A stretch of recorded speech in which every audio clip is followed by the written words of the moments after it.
so you got some of those 48 volt battery banks from Battery Hookup, and you want to build a bigger battery. The simplest way that I've found, I've done a few different versions of this, but this is definitely the best solution, is you just break them apart. And I've broken them apart in a different video. I'll try to include the link to that video where you break them apart. There's basically a screw here, and then a screw here, and then there's these bus bars that are in here that connect one side, and then you got to disconnect, cut all of the little, rip that board that's on the top of them off, and cut the little the balance leads. And pretty simple and self-explanatory. Once you get one taken apart, they're pretty easy to kind of rip them all apart real quickly. And then once you do that, you lay them out in the same way. You know, you got a 6S and a 7S, or sorry, you got a 6S bank and you got a 7S bank. The 6S bank has a missing group of cells, and then the 7S, the cells are full on these cell holders.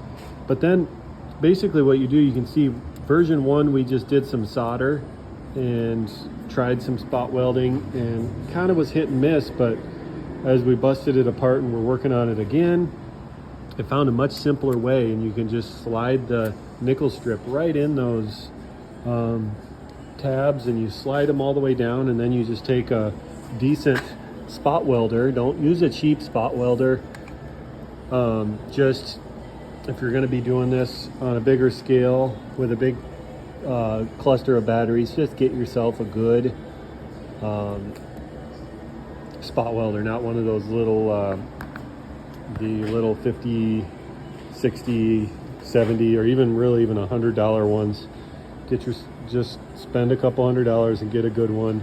You won't regret it at all. I've burnt up many of those cheap ones doing this, because you got plastic behind here, and it likes to absorb those spot weld hits that plastic does. So you really need a good one to be able to do that. And then, so you just slide them down, lay them out like this, and then I have through bolts on this plywood. You could do something different. This is not even my battery, it's my buddy's battery, but he just made it out of plywood. So then I just take the through bolts and I sandwich the piece of plywood and all of this in together, put a little bit of glue to keep them from wiggling too much, and that's it.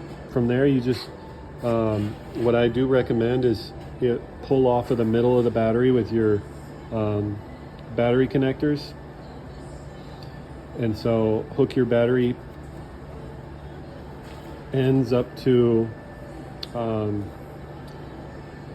middle of your battery at least.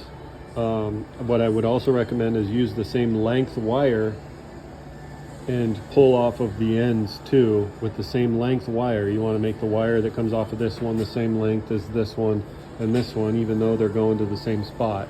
Make them the same length so it pulls off of this battery relatively equally, and you're not just pulling off of the middle here.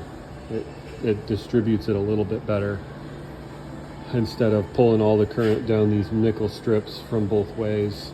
You'll be able to pull off of it with wire. So that's the best way that I found to do this, to make batteries out of these. And you can make golf cart batteries just out of, I've made golf cart batteries just out of 5 of these, because they have enough current. You can pull enough current out of these to make a golf cart battery. So you can pull 100 amps out of one of these. So I can pull 500 amps out of 5 of these. And I've made one, and there's somebody, and put a solar panel on top of it. Somebody uses it and loves it.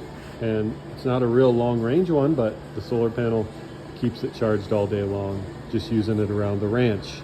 So these are good little batteries. You just works well if you build them right.